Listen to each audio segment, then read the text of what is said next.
Assalamualaikum warahmatullahi wabarakatuh. Selamat datang di channel Nurse Dialysis. Pada kesempatan kali ini kita akan membahas mengenai lupus nephritis.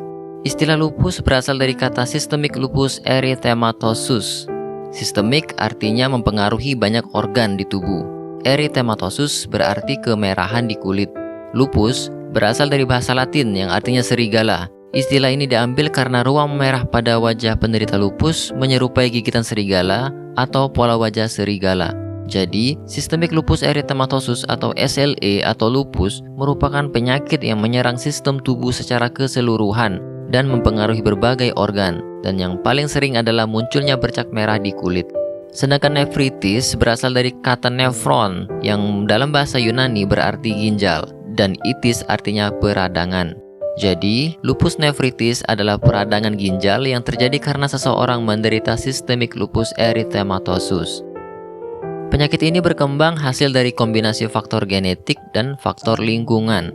Sebagai ilustrasi, bila ada seseorang yang punya gen yang rentan terkena lupus, lalu dia terpapar sinar UV dari sinar matahari dalam waktu yang lama, kemudian kulit terbakar, maka DNA sel bisa rusak parah sampai sel itu mengalami kematian terprogram atau apoptosis dan akhirnya mati, sehingga menghasilkan banyak badan apoptosis kecil dan membuka bagian inti sel, termasuk bagian inti sel seperti DNA, histon, dan protein lainnya ke seluruh tubuh. Sistem kekebalan tubuh cenderung mengira bagian-bagian sel tersebut sebagai benda asing atau antigen, dan karena berasal dari inti sel, maka disebut antigen nuklir. Lalu sel imun berusaha menyerang antigen nuklir. Pada individu yang sehat, sel yang mati atau apoptosis segera dibersihkan oleh makrofag tanpa memicu peradangan. Namun, pada penderita lupus, terdapat penurunan kemampuan fagositosis atau pembersihan oleh makrofag, sehingga komponen inti sel seperti DNA, histon, dan protein lainnya terlepas, membuatnya ada lebih banyak antigen inti yang mengambang di tubuh. Limfosit B mulai memproduksi antibodi yang menyerang potongan-potongan inti tersebut, yang disebut antibodi antinukleer.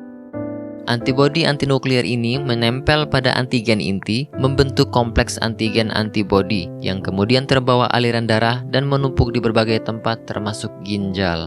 Tempat penumpukan yang paling umum adalah tepat di bawah dinding kapiler yang juga dikenal sebagai endotelium. Tapi, penumpukan juga bisa terjadi di ruang Bowman pada nefron, membran basal, atau dekat sel mesangial. Kompleks imun ini kemudian bisa memicu reaksi peradangan yang dikenal sebagai reaksi hipersensitivitas tipe 3. Tingkat peradangan di dalam ginjal bisa bersifat vokal, hanya melibatkan nefron pada satu area ginjal saja, atau diffuse, hampir melibatkan semua nefron di kedua ginjal.